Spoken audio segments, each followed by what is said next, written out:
Madam President, Excellencies, on behalf of Jamaica, I extend warm congratulations to you, Madam President, on your election to preside over this landmark 80th session of the General Assembly. Just last week, Jamaica marked 63 years as a proud member of the United Nations. As we celebrate the UN's 80th anniversary, we reaffirm our unwavering commitment to the principles of the UN Charter.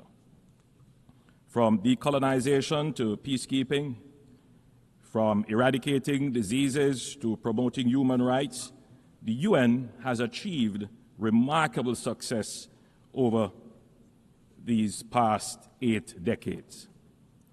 Yet, as we confront global challenges, including pandemics, climate change, armed conflict, and persistent poverty, we must acknowledge that our multilateral system requires urgent reform and revitalization to meet the needs of the 21st century. The UN 80 initiative is an opportunity to strengthen multilateralism with concrete action, institutional reform, and renewed political will. We must build a system that is more democratic, representative, and responsive to evolving challenges. Jamaica is honored that our permanent representative is co-chairing the working group on UN 80 mandate implementation review, along with the permanent representative of New Zealand, and we look forward to meaningful outcomes. Madam President, Jamaica believes in a future where multilateralism works for all, where no country is too small to be heard, where the concerns of small islands facing rising seas are addressed, where the benefits of globalization are equitably shared, and where international cooperation is based on respect for the sovereignty of each nation. Climate change, Madam President, is not a distant threat or an academic consideration. It is a daily reality for small island developing states like Jamaica. Frequent hurricanes, droughts, and erratic rainfall destroy infrastructure, displace communities, and set back decades of hard-fought progress. Jamaica has demonstrated unwavering leadership in climate action despite our limited resources. We have committed to achieving net zero emissions by 2050 and have implemented our national adaptation plan with specific measures to build resilience across key sectors, and we are on track to achieve our renewable energy target of 50% by 2030. However, our efforts and those of other SIDS are severely constrained by the lack of predictable access to financing. The promise of $100 billion annually remains unfulfilled. The Loss and Damage Fund, established at COP28, was historic, yet its initial capitalization of $800 million is grossly inadequate. Developed countries must honor their commitments and scale up climate finance, recognizing that adaptation is a necessity for the survival of small island developing states. The global financing system remains fundamentally flawed. It penalizes reforming economies like Jamaica with high borrowing costs while ignoring our vulnerabilities. Through sacrifice, discipline, and sound management, Jamaica has reduced its debt to GDP ratio from 144% to now 62%. Yet we remain locked out of concessional financing because of outdated metrics based solely on per capita income. Jamaica supports the application of the Multidimensional Vulnerability Index that more accurately assesses countries' development needs and their eligibility for concessional financing. Jamaica also strongly supports innovative financing mechanisms, including debt for climate swaps, debt for nature swaps, and blended finance instruments that can unlock private sector investments in sustainable development projects while reducing debt burdens.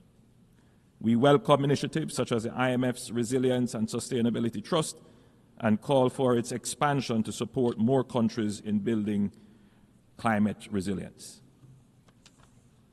Madam President, multilateralism must deliver fairness for all countries to believe that constructive dialogue and engagement offers the best path forward for all countries.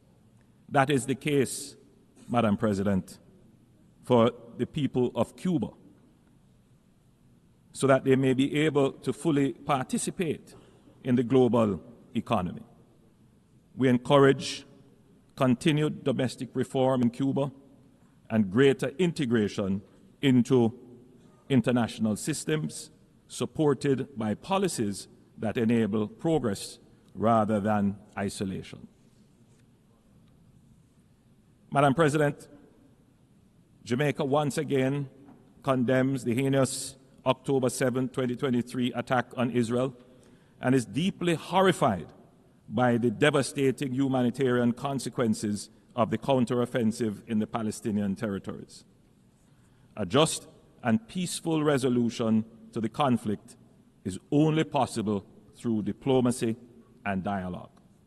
We continue to support United Nations Security Council Resolution 242 and support the call for a ceasefire agreement that includes the release of all remaining hostages and definitively ending the protracted war and human suffering.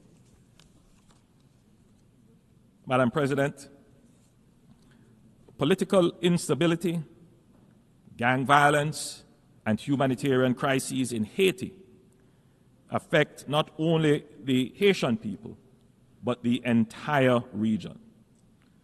As current chair of CARICOM, Jamaica has led and participated in efforts to restore peace and constitutional order in Haiti. Last year, we welcomed and participated in the deployment of the Multinational Security Support Mission to Haiti, and we commend Kenya's leadership in this initiative. Despite progress made, the situation remains dire. As we contemplate next steps, we urge member states, especially those in the Security Council, to operationalize the recommendations made by the Secretary General for a transition to a more robust hybrid mechanism to deal with the situation in Haiti. We call on member states to provide the necessary financial and logistic support to ensure the success of this initiative. But security operations alone will not suffice. Haiti's governance deficit and fragile institutional framework must be addressed.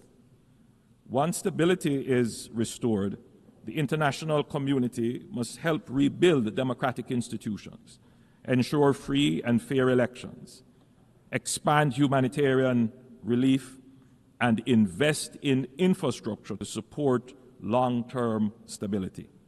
Haiti's recovery requires sustained global support.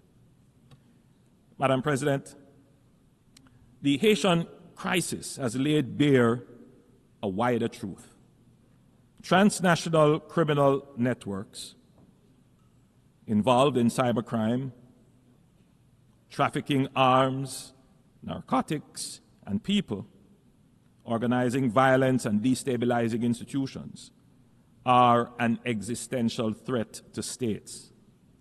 Gangs are now global syndicates with resources that rival nation states.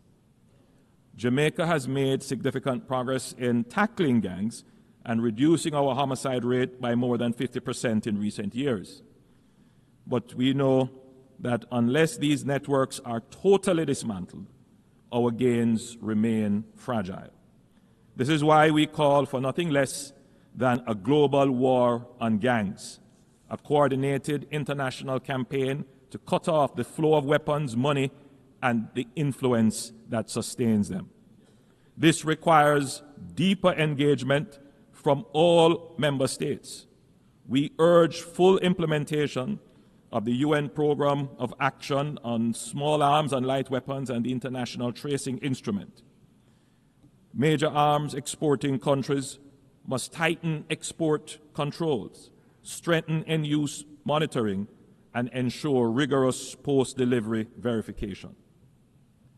Jamaica welcomes cooperation with all partners in this fight, including the interdiction of drug trafficking vessels, provided that such operations are carried out with full respect for international law, human rights, and with the coordination and collaboration of the countries of the region. The Caribbean has created regional security mechanisms, but these efforts alone cannot match the scale of the threat. What we need is a unified front with the same urgency, resources, and coordination the world has applied to terrorism. Only then can we turn the Caribbean, and indeed the wider region, into a true zone of peace. Madam President, at this 80th session, let us revitalize multilateralism and recommit to building a more resilient, equitable, and sustainable world. The challenges before us, climate change, debt, poverty, conflicts, and crime, are formidable, but our capacity for collective action is greater. Jamaica has shown that with sound policies, fiscal discipline, and good governance, small nations can achieve great progress. But to build on this progress, we need an international system that is fair, inclusive, and responsive. Let us not leave this assembly with words alone, but with commitments that deliver real change. Jamaica stands ready to work with all member states in partnership and solidarity to create a future defined by peace, prosperity, and dignity for all. Thank you, Madam President. Thank you, members. On behalf of the Assembly, I wish to thank the Prime Minister, Minister for Defense, and Minister for Economic Growth and Job Creation of Jamaica.